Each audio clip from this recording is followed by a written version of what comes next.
November of 2017, we completed a building analysis of the existing building on the site, and found that it was a building that did have some, it was an asset. It was something that we could reuse, and so there's some advantage there with schedule and budget. The orange brick there, if you go there today, you can see the orange brick.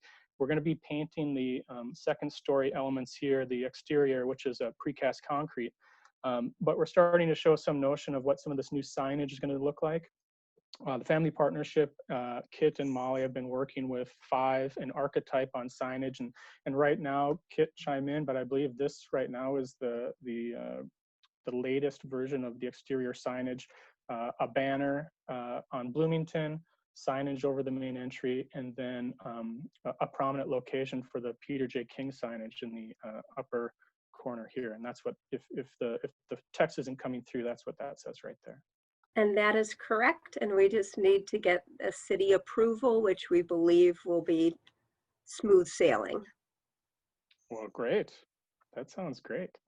We're going to keep walking here and take a look at the front entry. And here you get to see a front-on view of our existing building and then our beautiful new building. And so anytime you enter into construction, no matter how hard you plan, there's always going to be surprises and happy accidents and stories with happy endings. And this vertical element here was not part of the project until maybe about a month ago. Through demolition and construction, we ended up missing a piece of the existing precast. And in the spirit of constant refinement and improvement, we came up with this idea of marking the entrance, the main entrance here on Lake Street, with what we've been calling internally as the exclamation point. And so the orange metal panel here terminates at a metal canopy that runs the length of the elevation, and then stops at a map here that I'm going to zoom into. Matt, can you just for everybody's not, we're doing all of this in real time, and NTH and Paul Johnson and Matt and friends, I mean, have been redoing this daily up until now. So could you just zoom in a little bit so that we can see the Peter J. King, what that looks like, so folks can see, and maybe we'll see it again, but I wasn't sure, so I just want to be able to show folks what that looks like. How does that look? Closer? Yeah, I think that's good. Thank you. It looks very nice, if I do say so myself. Thank you, Russell. Wonderful, wonderful.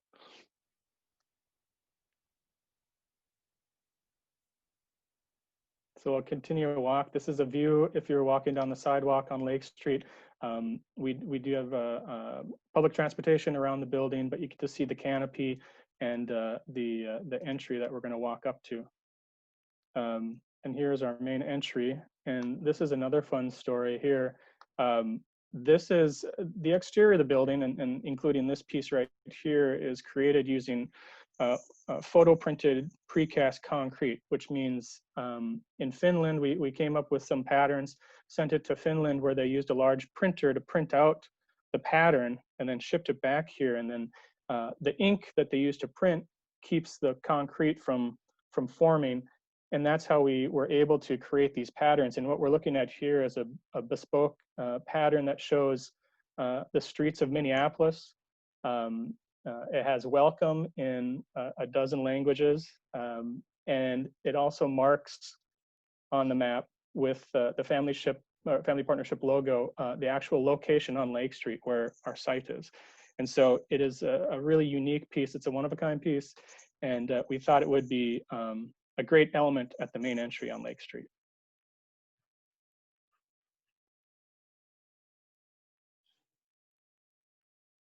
So we'll continue walking down.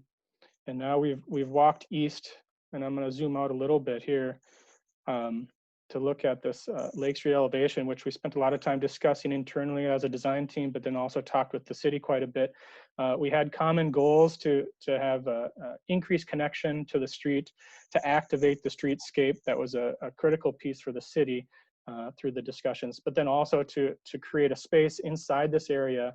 What you see are flexible seating, office space, it could be a breakout space, it could be a break room, it could be used for meetings, but it's all located along that Lake Street elevation as a way to activate that space and to have eyes out and eyes in.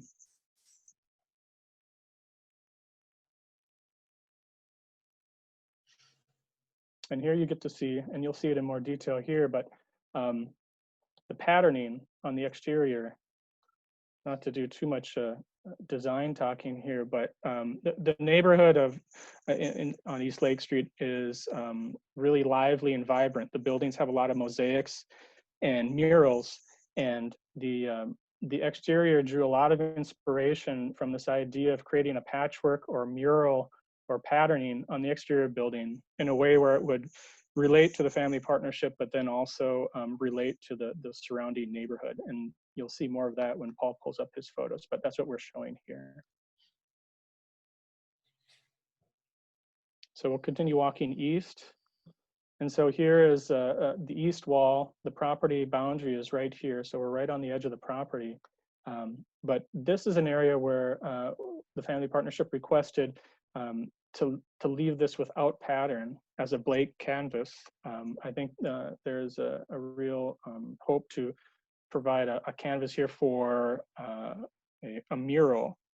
Is that right, Molly? Did you want to speak to this a little bit?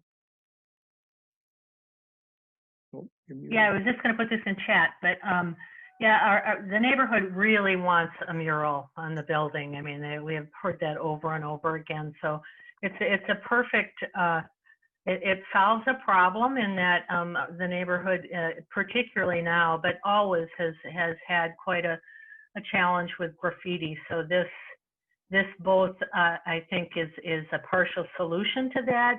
If you go down Lake Street, you will notice that the walls with murals tend not to have graffiti as opposed to just, solid walls or painted walls, whatever. So, and what the hope is that this mural will reflect our family strengths research. And so the 9 family strengths, things that make families strong, and also reflect the great diversity of families and family structures in the Powderhorn, Phillips, South Minneapolis area.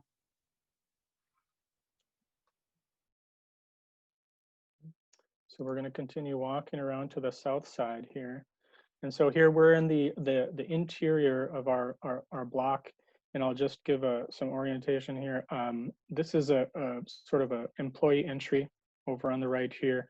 The glazing you see here in the fencing is the indoor playroom, and I can zoom in a little bit.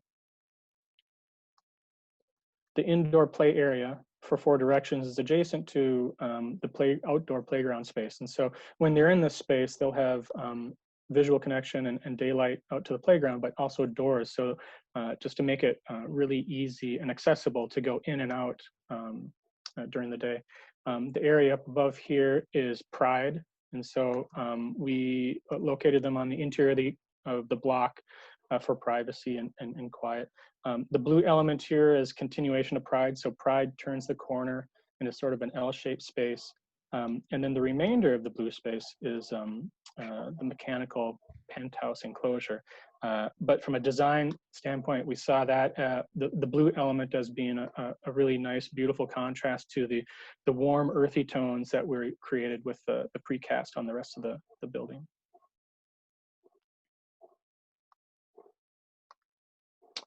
And then you see a transition to the 1-story piece here, which is our 4 Directions element.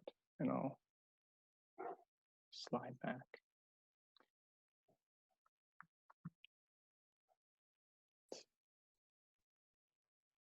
I'm not great at knowing if people are chatting with me. There, Molly is. Okay. I will, if there's a question, Kit or I will we'll call that out. Don't worry about it. Thank you. Okay, so we're looking at the south end here, and I'm going to tilt it up a little bit. So here you see a transition to the 1-story addition. And so this entire footprint here is 4 Directions. And so those are the classrooms. And again, from a design standpoint, massing wise, we've got the commercial corridor where we have the 2-story element stepping down to a 1-story element. And really that was our way of transitioning into the residential neighborhood. So it's the change in scale is really nice. If you go out there, you'll see it in Paul's photos too. It's a nice transition to the residential area. So I'm gonna keep swinging around. This is me. I commute by bike, and this is whenever we see this, Molly says, "There's Matt and his bike." So I'll be over there locking my bike up to that orange bike rack. And then here we get a view down. This is Bloomington Avenue on the left here, and then this is what we've been calling the Bloomington Avenue entrance. So this is, if you were parking in the parking lot, you would follow the signage up there. And so I do have to tell a story. Molly, she says she's not a very creative person, but once she starts going, she's really hard to stop. We were going through at the 11th hour here to finalize these precast patterns for the exterior, and we were looking at the mosaic, and the mosaic ran around the building, and we were going through and looking at some of these standard patterns, and Molly said, I really like those branches. And I said, you know what, Molly, I really like those too. And so at the last minute, we made an adjustment, and it really works well because we always wanted more trees on this site. And so we decided to print them on the precast. So that's what we did.